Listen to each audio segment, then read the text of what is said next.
भारत दुनिया का तीसरा सबसे बड़ा अर्थव्यवस्था बनने की ओर बढ़ रहा है और जब हमारा देश वर्ल्ड्स थर्ड लार्जेस्ट इकोनॉमी बनेगा तो ऑब्वियस है कि शेयर मार्केट में स्मॉल और मिड कैप कैटेगरी में हमें मैसिव ग्रोथ देखने को मिलेगा। तो अगले 10 सालों में हमारे देश के लगभग सभी सेक्टर्स में हाई ग्रोथ देखने को मिल सकता है, फिर चाहे वो डिफेंस सेक्टर हो, इंफ्रा सेक्टर हो, बैंकिंग सेक्टर हो या कंज्यूमर सेक्टर हो। तो लॉन्ग टर्म में इसी ग्रोथ का बेनिफिट उठाने के लिए स्मॉल कैप फंड सबसे बढ़िया चॉइस हो सकता है। स्मॉल कैप कैटेगरी के फंड्स ने पिछले कुछ सालों में अपने इन्वेस्टर को एक शानदार रिटर्न्स बनाकर दिया है। इसीलिए आज के वीडियो में हम स्मॉल कैप म्यूचुअल फंड्स को एक एक करके देखेंगे और जानेंगे कि वो कौन सा फंड है जो कंसिस्टेंटली अच्छा परफॉर्म कर रहा है over the long time period और साथ ही एक डिसेंट डाउनसाइड प्रोटेक्शन भी दे रहा है। तो आइए वीडियो स्टार्ट करते हैं।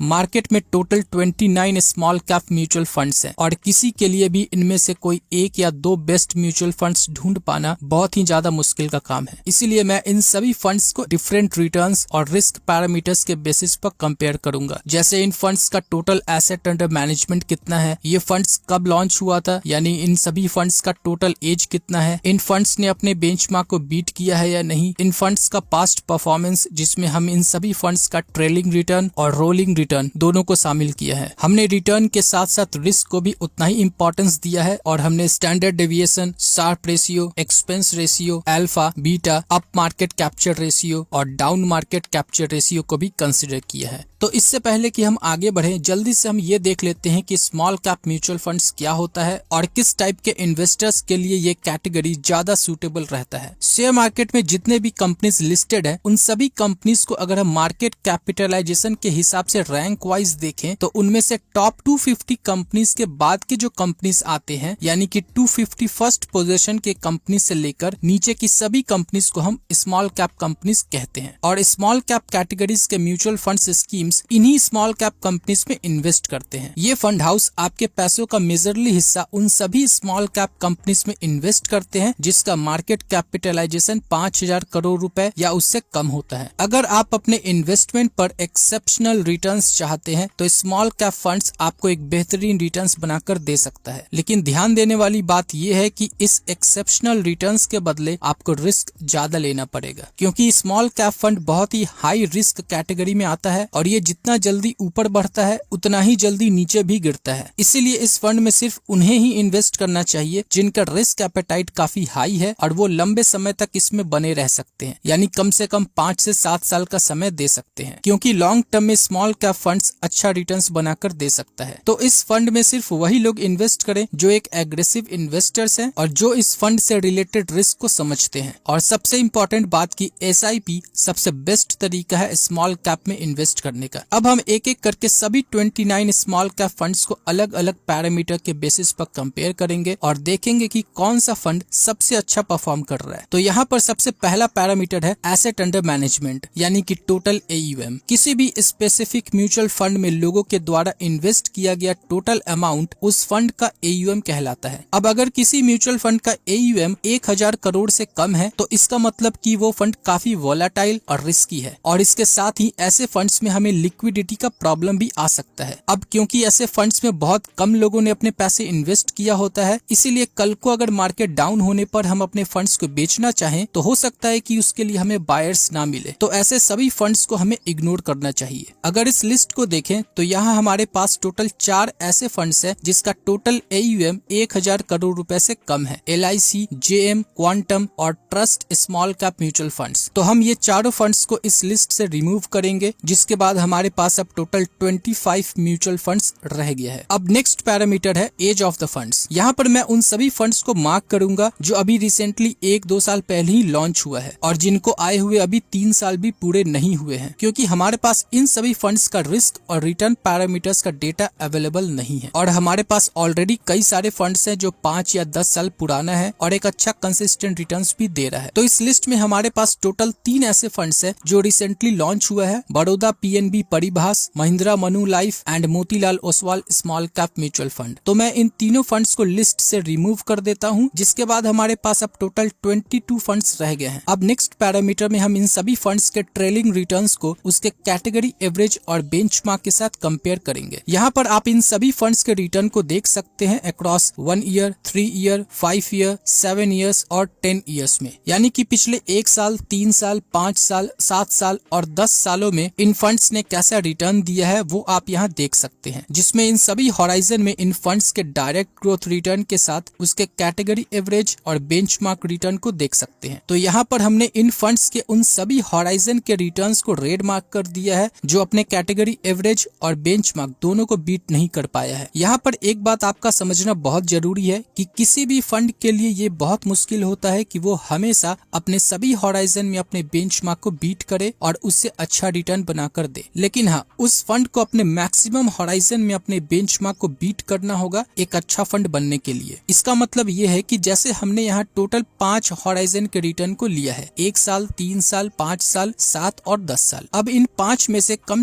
3 हॉराइजन में किसी फंड को अपने कैटेगरी एवरेज और बेंचमार्क को बीट करना होगा और एक अच्छा रिटर्न लाकर देना होगा आगे के लिस्ट में बने रहने के लिए। तो यहाँ पर यूनियन, आदित्य बिरला और सुंदरम स्मॉल कैप फंड ने अपने 5 में से किसी भी हॉराइजन में अपने कैटेगरी एवरेज और बेंचमार्क दोनों को बीट नहीं कर पाया है। उसी तरह फ्रैंकलिन इंडिया ने भी अपने 5 में से 4 हॉराइजन में पीछे रह गया है। DSP स्मॉल कैप फंड अपने 5 में से 3 हॉराइजन में अपने कैटेगरी एवरेज से कम रिटर्न लाकर दिया है। ICICI प्रूडेंशियल भी सिर्फ एक ही हॉराइजन में ठीक परफॉर्म कर पाया है। UTI स्मॉल कैप फंड को आए हुए अभी 3 साल ही पूरे हुए हैं और उसमें भी वो 3rd ईयर के हॉराइजन में अपने कैटेगरी एवरेज को बीट नहीं कर पाया है। SBI स्मॉल कैप फंड अपने 5 में से 4 हॉराइजन में पीछे रह गया है। PGIM इंडिया को भी आए हुए अभी 3 साल ही पूरे हुए हैं और वो भी अपने किसी भी हॉराइजन में अच्छा परफॉर्म नहीं कर पाया है। तो यहाँ पर ऐसे टोटल 10 फंड्स हैं जो अंडर परफॉर्मिंग है, तो हम इन सबको लिस्ट से बाहर कर देंगे, जिसके बाद हमारे पास टोटल 12 फंड्स रह गए हैं। अब ये सारे फंड्स ट्रेलिंग रिटर्न्स के बेसिस पर यहाँ तक पहुँचे हैं, लेकिन अगर हमें इन सभी फंड्स के रिटर्न्स कंसिस्टेंसी को जानना है तो हमें इन सब का रोलिंग रिटर्न जानना होगा। अब रोलिंग रिटर्न क्या होता है इसको मैं जल्दी से समझा देता हूँ। मान लीजिए कि हम किसी फंड के 10 साल के पीरियड में 5 साल के रोलिंग रिटर्न को देखना चाहते हैं और इस 10 साल के टाइम फ्रेम को हम 2015 से 2025 तक मान लेते हैं। तो इस प्रोसेस के पहले स्टेप में हम इस 5 साल के टाइम पीरियड के लिए 2015 से 2020 तक के 5 साल के रोलिंग रिटर्न को कैलकुलेट करेंगे। इसके बाद नेक्स्ट 5 साल का पीरियड होगा 2016 से 2021 तक, इसके बाद नेक्स्ट 2017 से 2022 तक, उसके बाद 2018 से 2023 तक, फिर 2019 से 2024 और फिर 2020 से 2025 तक। तो ऐसे करके हमारे पास इस टाइम पीरियड में मेजरली 6 बार 5 ईयर टाइम पीरियड्स का रोलिंग रिटर्न मिलेगा। लेकिन वैसे अगर हम यहाँ देखें तो इस 10 साल के टाइम फ्रेम में हमें टोटल 1233 बार 5 ईयर टाइम पीरियड मिलेगा, जिसमें से पहला 5 ईयर पीरियड होगा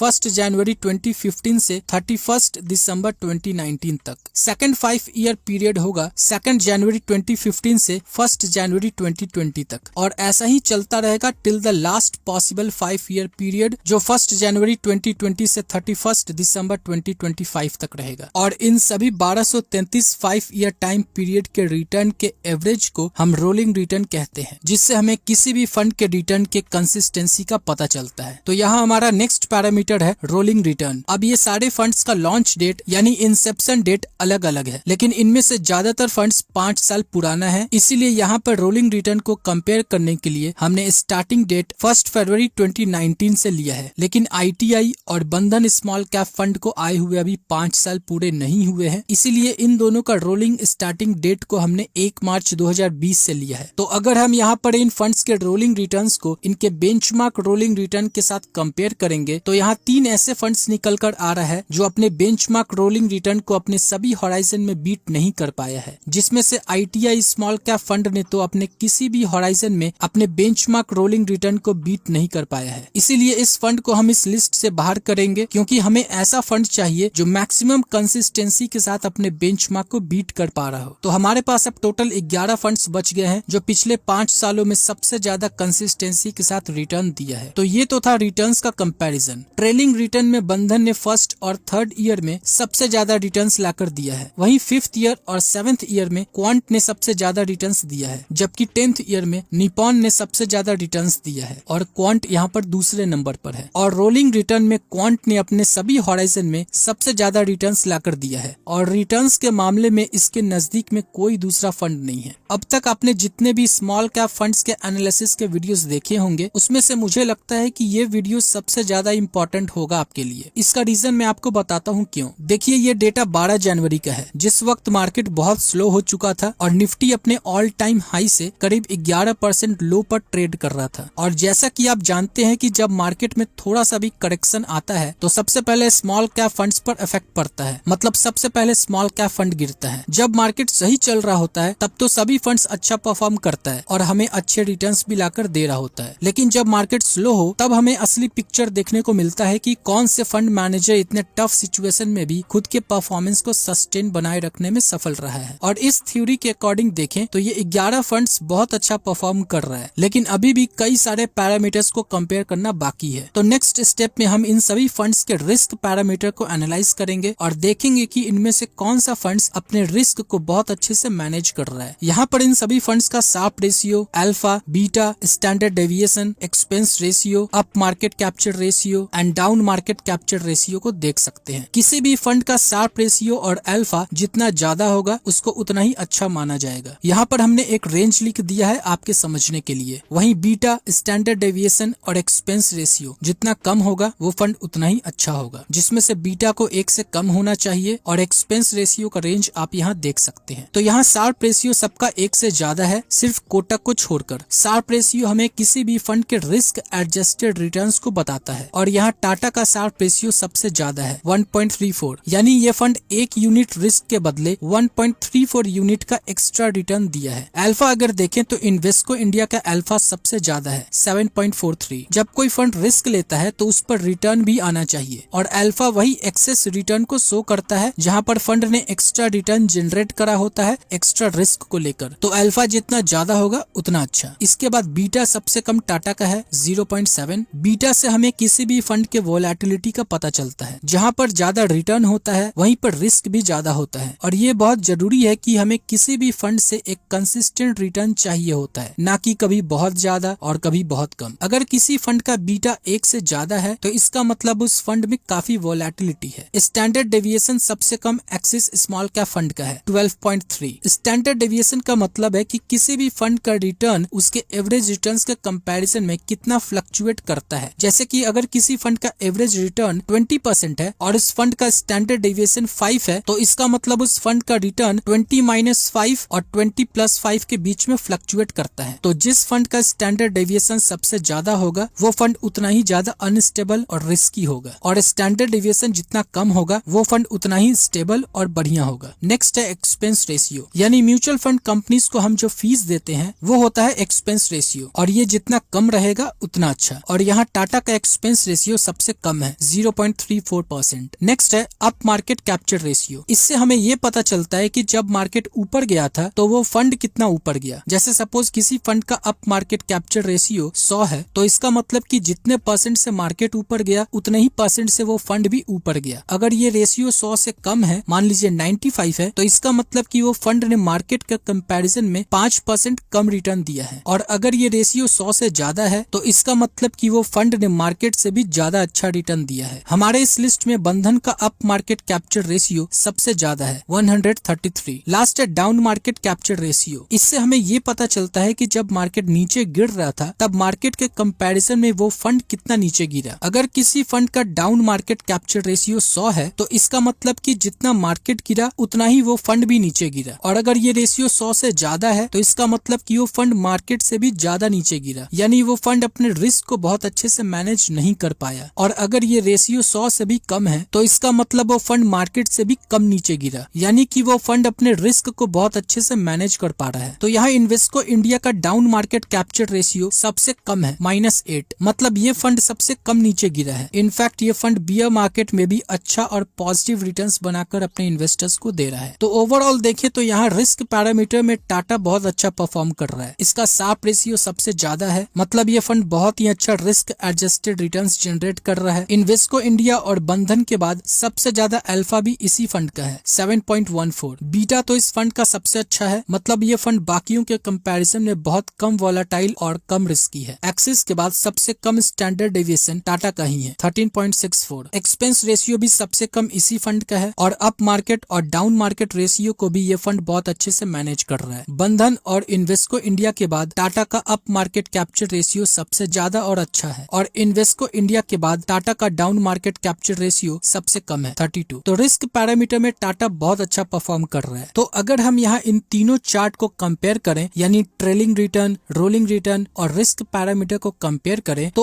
ओवरऑल क्वांट सबसे ज्यादा रिटर्न्स लाकर दे रहा है, लेकिन ये बहुत ज्यादा रिस्की भी है क्योंकि इसका स्टैंडर्ड डेविएशन सबसे ज्यादा है 17.72। बीटा हालांकि इसका 1 से कम है लेकिन बाकियों से ज्यादा है और मार्केट के गिरने पर सबसे ज्यादा यही फंड नीचे गिरेगा। इसके बाद रिसेंट के कुछ सालों में देखें तो बंधन स्मॉल कैप फंड ने बहुत अच्छा रिटर्न्स लाकर दिया है। इसका शार्प रेशियो और अल्फा भी बहुत अच्छा है, एक्सपेंस रेशियो भी इसका कम है और अप मार्केट कैप्चर रेशियो तो इसका सबसे ज्यादा अच्छा है। और अगर लॉन्ग पीरियड में देखें तो निप्पॉन इंडिया और बैंक ऑफ इंडिया ने सबसे कंसिस्टेंट रिटर्न लाकर दिया है, लेकिन इन दोनों में से निप्पॉन इंडिया का रिस्क परफॉर्मेंस थोड़ा ज्यादा बेटर है as compare to Bank of India. इसका शार्प रेशियो और अल्फा बहुत अच्छा है, बीटा भी इसका ठीक है। तो इस पूरे चार्ट को एनालाइज करने के बाद हम इस कंक्लूजन पर पहुंचे हैं कि अगर आप एक एग्रेसिव इन्वेस्टर हैं और रिस्क ले सकते हैं तो क्वांट के साथ जा सकते हैं। ये बहुत अच्छा रिटर्न्स बनाकर दे रहा है, लेकिन फिर रिस्क भी आपको उसी के अकॉर्डिंग देखने को मिलेगा। और अगर आप एक मॉडरेट रिस्क टेकर हैं और थोड़ा कम रिस्क लेना चाहते हैं और रिटर्न थोड़ा कम भी आए तो भी चलेगा, तो फिर आप निप्पॉन इंडिया के साथ जा सकते हैं। ये फंड अपने रिटर्न और रिस्क का परफेक्ट बैलेंस बनाए हुए हैं। और अगर आप सेफ खेलना चाहते हैं और बहुत कम रिस्क लेना चाहते हैं तो बंधन स्मॉल कैप फंड के साथ जा सकते हैं जो एवरेज से थोड़ा अच्छा रिटर्न बनाकर दे रहा है। इस लिस्ट में Tata small cap mutual fund जो कि बहुत ही कम रिस्की है, इसके बावजूद मैंने इसको लिस्ट में नहीं रखा है क्योंकि ये रिटर्न्स के मामले में बाकियों से बहुत पीछे है। देखिए, मेरा मानना है कि अगर आप स्मॉल कैप फंड में इन्वेस्ट कर रहे हैं तो आपको रिस्क के लिए तैयार रहना होगा, क्योंकि स्मॉल कैप फंड में तो हम इन्वेस्ट ही इसलिए करते हैं ताकि ज्यादा रिटर्न बना सके। लेकिन अगर आप में से कोई इस कैटेगरी में भी सबसे कम रिस्क लेना चाहता है तो वो फिर टाटा के स्मॉल कैप फंड को कंसिडर कर सकता है। तो ये था आपका स्मॉल कैप फंड के ऊपर एक डिटेल वीडियो। ये वीडियो प्योरली एजुकेशनल पर्पस के लिए बनाया गया है। किसी भी फंड में इन्वेस्ट करने से पहले आप खुद से उस फंड को रिसर्च और एनालाइज कीजिए और अपने रिस्क एपेटाइट के अकॉर्डिंग उसमें इन्वेस्ट करिए। अगर ये वीडियो आपको कोई वैल्यू प्रोवाइड किया है या ये वीडियो आपको पसंद आया है तो इसे लाइक कीजिए या फिर डिसलाइक कीजिए। तो फिर मिलते हैं अगले वीडियो में। अगर आपका कोई डाउट है तो नीचे कमेंट कीजिए और ऐसे ही ढेर सारे वीडियोस को देखने के लिए हमारे चैनल को सब्सक्राइब कीजिए। वीडियो में यहाँ तक बने रहने के लिए आपका बहुत बहुत धन्यवाद। जय हिंद।